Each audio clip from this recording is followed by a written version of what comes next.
अल्लाहुम्मा सल्ली अला मोहम्मद व अला आलि मोहम्मद। अस्सलाम वालेकुम। कैसे हैं आप सब? How are you all lovely people? I know बहुत टाइम हो गया है, मैंने व्लॉग कोई अपलोड नहीं किया, बल्कि कोई वीडियोस भी अपलोड नहीं किए हैं। तो I am really sorry for that. उसकी रीज़न तो ये है कि अभी लाइफ चेंज हो जाती है बहुत ज़्यादा, स्पेशली बच्चों के साथ तो बहुत टाइम ही नहीं मिलता। आप समझें कि टाइम मिल जाना तो एक लग्जरी है।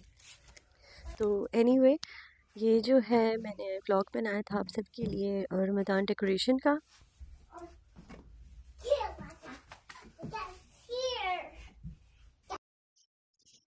आप सुन सकते हैं मेरी बेटी पीछे जो है वो शरारतें कर रही है कॉन्स्टेंटली।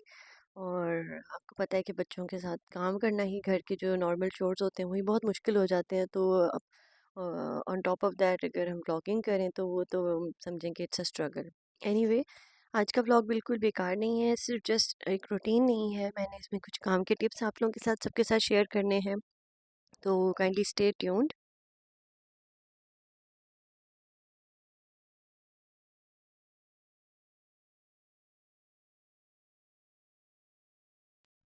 ओके, तो रमज़ान जो है आप सबको पता है कि बहुत प्यारा महीना होता है, हम सब पूरा साल इसका वेट करते हैं। इनफैक्ट अब तो अल्हम्दुलिल्लाह से इतना अच्छा दुनिया में लोगों को इस चीज़ की अवेयरनेस आ गई है, फैमिलीज़ को, मदर्स को, कि वो अपने बच्चों को इसके लिए प्रिपेयर करती हैं। महीना 2 महीना पहले एक हाइप क्रिएट होती है ताकि बच्चे भी एक्साइटेड हों। तो ये बहुत अच्छा जेस्चर है। इसके साथ हमें ये नहीं भूलना कि रमज़ान जो है सिर्फ खाने पीने का महीना नहीं है। खाने पीने का आप समझें एज़ इन कि ये ग़िज़ा है, ग़िज़ा का महीना है हमारी रूह के लिए। हमें अपने आप को फ़ीड करना है अपनी आखिरत को सँवारने के लिए। तो उसी के लिए मैं आपके लिए आज कुछ पॉइंट्स लेकर आई हूँ जिससे आप अपने रमज़ान को एक्साइटिंग बना सकते हैं और इन्जॉय कर सकते हैं। इनफैक्ट मतलब कि आप समझें कि आपको सिर्फ उसको ऐसे नहीं है कि एक स्ट्रगल बना दें और रोज़े रखने हैं। आप कुछ पॉइंट्स हैं वो माइंड में रखें, उससे आप पूरा महीना इन्जॉय भी करेंगे, हेल्दी भी रहेंगे। रोज़ा रखना जो है वो आपके लिए एक स्ट्रगल भी नहीं होगा इंशाल्लाह ताला। तो आप बेशक इसको पॉइंट्स को नोट कर लें और या आप मेरी वीडियो को सेव कर लें, ठीक है। और ये बहुत इंपॉर्टेंट, बहुत सिंपल पॉइंट्स मैंने ढूंढे आप सबके लिए।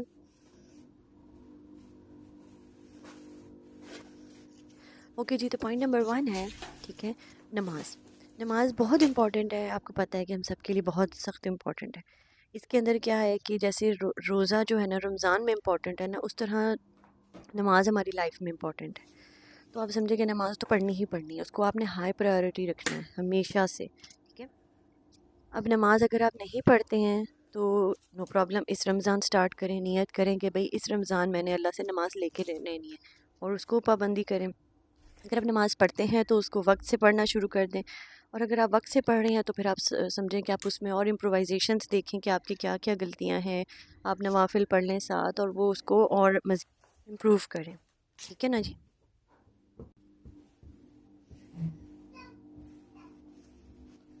पॉइंट नंबर 2, आपने कुरान ज़रूर पढ़ना है, लाजमी आप रख लें अपने साथ। अगर आप उन लोगों में से नहीं हैं जो कि रमज़ान में कुरान ख़त्म करते हैं, तो आप एक सफ़ा पढ़ लें। आप अगर सफ़ा नहीं पढ़ सकते, आप कोई सूरत डिसाइड कर लें, उसके आप एक रुकू पढ़ लें, आप उसका एक चंद आयात पढ़ लें, 5 आयात पढ़ लें, लेकिन आप कोशिश करें कि वो 5 आयात भी जो है ना आप तर्जुमे के साथ पढ़ें, ठीक है ना, ताकि आपको समझ आए कि एटलीस्ट आप पढ़ क्या रहे हैं। और अगर आप चाहते हैं कि आप कुरान स्टार्ट कर दें इस रमज़ान, तो प्लीज़ ज़रूर करें, उस पर टाइम निकालें। देखिए, इस रमज़ान बल्कि हर रमज़ान आप जब टाइम निकालते हैं अपनी लाइफ में से, अपनी बिज़ी रूटीन में से, चाहे वो 15 मिनट हो, चाहे वो 20 मिनट हो, चाहे वो 10 मिनट हो, 24 घंटे में से, आप समझें आप वो एक एफ़र्ट डाल रहे हैं और वो एफ़र्ट जाएगा नहीं जाएगा अल्लाह की नज़र में, ठीक है। और वो भी इस ख़ास महीने में।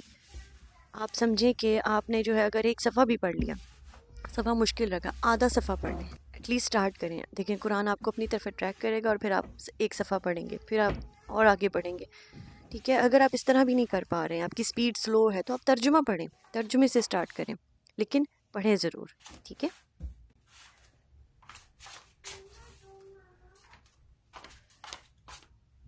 अच्छा जी, तो पॉइंट नंबर 3 पे आ जाते हैं। अभी तक मैं बात कर रही हूँ सारे रिलीजियस एस्पेक्ट्स की तरफ, मतलब कि जो हमारे हमने जो जिस पे फोकस रखना है, हाई प्रायोरिटी पे रखना है, नमाज, कुरान और अब अज़कार। आप कोशिश करेंगे जब आप फारिग हैं, ठीक है ना, ऑफिस में हैं या आप घर पर हैं या काम कर रही हैं, बर्तन धो रही हैं या मेन्यू बना रही हैं इफ्तार का, सहर का, कुछ भी, तो आप ऐसा करें कि आपने हर हर वक्त अपनी ज़ुबान पे तस्बीह रखनी है। कोई भी कुछ भी आप डिसाइड कर लें, इस्तग़फ़ार करते जाएं। आप अल्लाहुम्मा सल्ली अला तो बेहतरीन है ना, दुरूद तो जितना आप पढ़ सकते हैं पढ़ें, ठीक है। आप जितना हो सकता है अस्कार अपनी ज़ुबान पर रिपीटेडली और आप करते जाएं। इसका बहुत बेनिफिट है, आप काफ़ी परेशानी से बचेंगे, आपकी ज़िंदगी में आसानियाँ होंगी।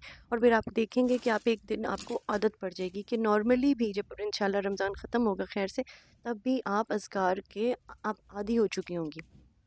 आप घर का काम कर रही हैं, आप तस्बीह, बच्चों को आदत डालें कि छोटे छोटे इजी इजी लफ्ज़ हैं, अल्लाह अकबर, सुबहान अल्लाह, अल्हम्दुलिल्लाह, यहाँ से स्टार्ट करवाएं कि बेटा जब आप इजी हो तो आप फारिग हो तो आप पढ़ते रहें इसको।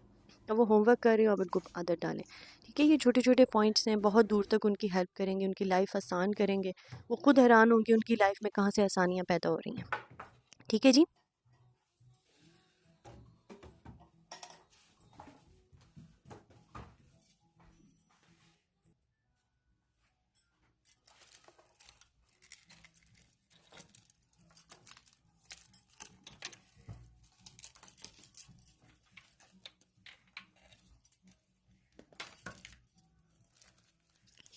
तो चलें जी, अब हम स्टार्ट करते हैं नेक्स्ट पॉइंट की तरफ कि आपने याद रखना है, आपने सहूर ज़रूर करना है, आपने सहरी लाजमी करनी है। चाहे आप उठ के खजूर और दूध ले लें, चाहे आप सिर्फ दूध का ग्लास ले लें, लेकिन आपने सहरी ज़रूर करनी है। आपने आपने ऐसा नहीं करना कि सहरी मैं स्किप कर दूँ। क्यों? देखें, आपके आपने सिर्फ और सिर्फ जो है दिन में रोज़ा नहीं रखना होता, आपने और काम भी होते हैं ज़िंदगी के, आपने उनको भी करना है। तो अगर आप बग़ैर सहरी के आप रोज़ा रखेंगे और रात के खाने पर डिपेंड करेंगी, तो ये आपके लिए स्ट्रगल होगी, आपके लिए मुश्किल होगा। आप सारा दिन चिड़चिड़ी रहेंगी, आपको इरिटेशन होगी, समझ नहीं आएगा, फंक्शन नहीं करेगा ब्रेन। अल्लाह पाक ने सहरी जो है वो किसी मकसद के लिए बनाई है।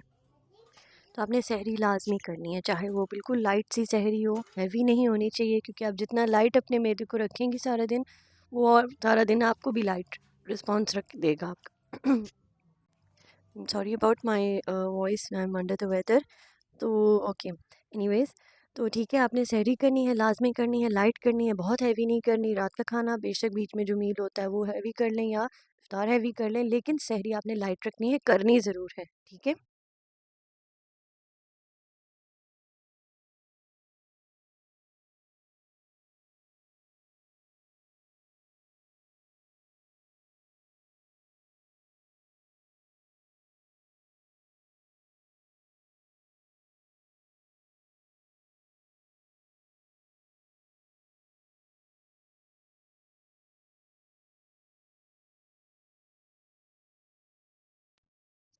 अच्छा जी, तो भई अब आगे आपका रोज़ा स्टार्ट हो गया। आपने रोज़ा रख लिया, सहरी कर लिया, आपने अपने आप को सारा दिन बहुत लाइट रखना है।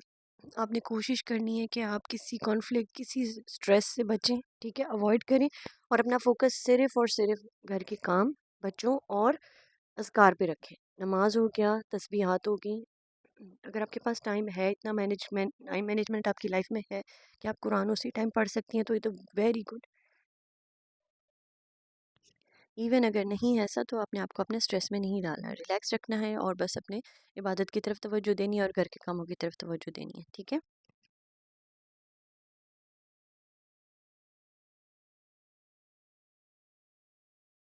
अच्छा जी, अब आता है इफ्तार। इफ्तार के जो है कोई हसल नहीं है, कोई ज़रूरत नहीं है कि आप जो है वो पहले से ही सारा कुछ बना के रख लें और फ्रीज़ कर दें। हाँ, जो लोग कर सकते हैं ऐसा बहुत अच्छी बात है, उनके घर में ऐसा होता है। कुछ लोग होते हैं उनको ताज़ा खाने की आदत होती है, उनका उनका नहीं होता इतना सेटअप कि वो पहले से ही प्रिपेयर करके रखें, और जगह नहीं होती, जगह का मसला होता है अक्सर। तो कोई मसला नहीं है, इसमें किसी भी चीज़ में स्ट्रेस आउट करने की ज़रूरत नहीं है। आप बस सिंपल अपना मील प्लान प्लान करें। 2 डिशेज़ 4 डिशेज़ बहुत होती हैं, ठीक है। हाँ, अगर आपकी दावत है, कोई किसी की इफ्तारी करनी है, तो वो तो एक अलहदा एपिसोड है ना, वो तो आप समझें कि आपको मील प्रेप पहले से ही 3 दिन 4 दिन पहले शुरू हो जाए। लेकिन अगर आपका डेली आपकी अपनी फैमिली है, 4 बंदे घर में, तो डोंट स्ट्रेस योरसेल्फ। 2 घंटे 3 घंटे इज़ मोर देन इनफ। आप असर के बाद स्टार्ट कर सकती हैं and you will have all the time you need. बस मैनेजमेंट कैसे करना है टाइम का, वो हर घर पे डिपेंड करता है। डिफरेंट होता है हर घर का, ठीक है ना। तो वो आपका काम है, you will have to find your way and you will have to manage it. लेकिन मेरे बात करने का मकसद है कि उसको ईजी रखें और अपने आप को स्ट्रेस आउट ना करें इफ्तारी की वजह से, ठीक है। बस इतना याद रखिए कि वो भी हेल्दी होनी चाहिए, उसमें अगर आप कुछ ऐसा कर रहे हैं कि जिसके अंदर बहुत तेल है, ऑयल है, लेकिन उसके साथ साथ आप वो चीज़ें लाजमी रखें जो कि हेल्थ बेनिफिशियल हैं, ठीक है ना। वो आप समझें कि आपको आपकी बॉडी के हिसाब से वो कौन सी चीज़ें हैं। ज़रूरी नहीं है कि अगर कोई बंदा कुछ बना रहा है तो आप भी एग्जैक्ट वैसा ही बनाएं। आपकी बॉडी डिफरेंट है, दूसरे की डिफरेंट है, उसके हिसाब से उसको ट्रीट करें और वो आपके लिए ईजी रहेगा, ठीक है।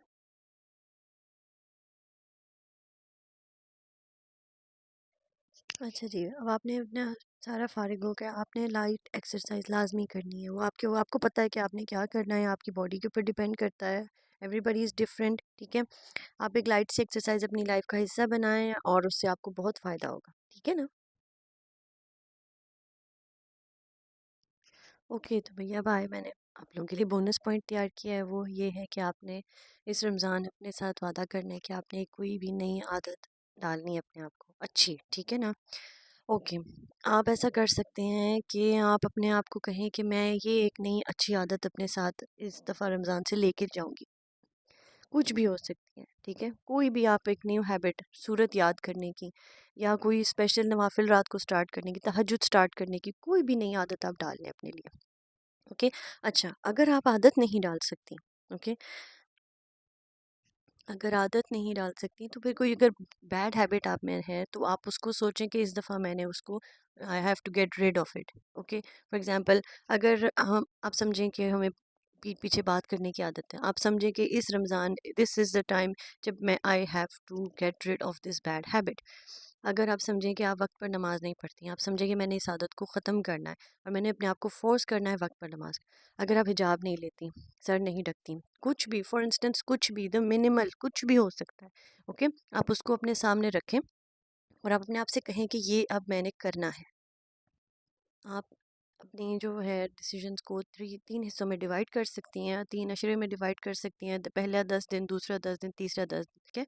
आदत डालने में भी स्ट्रगल होता है और आदत छोड़ने में भी स्ट्रगल होती है। फिर बाकी 10 दिन आप समझेंगी कि आपको लग रहा है कि अब आई कैन डू इट, और इंशाल्लाह लास्ट अशरे में यू विल डू इट, ठीक है ना। आई होप आपको मेरा व्लॉग पसंद आया होगा। अल्लाह पाक हमारे सबकी इबादत और कोशिश कबूल करें।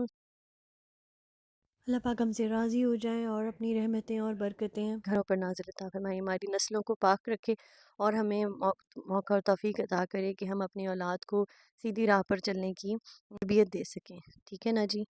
ना बहुत सारा ख्याल रखें, स्टे हेल्दी, ईट हेल्दी, और अपने ब्रेन को, अपनी रूह को बहुत हेल्दी गज़ा दें इस पूरे रमज़ान।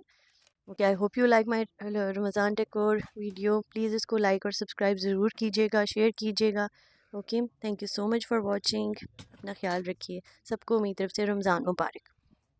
अल्लाहुम्मा सल्ली अला मुहम्मद व आले मुहम्मद कमा सल्लैता अला इब्राहीम व अला आलि इब्राहीम इन्नका हमीदुम मजीद।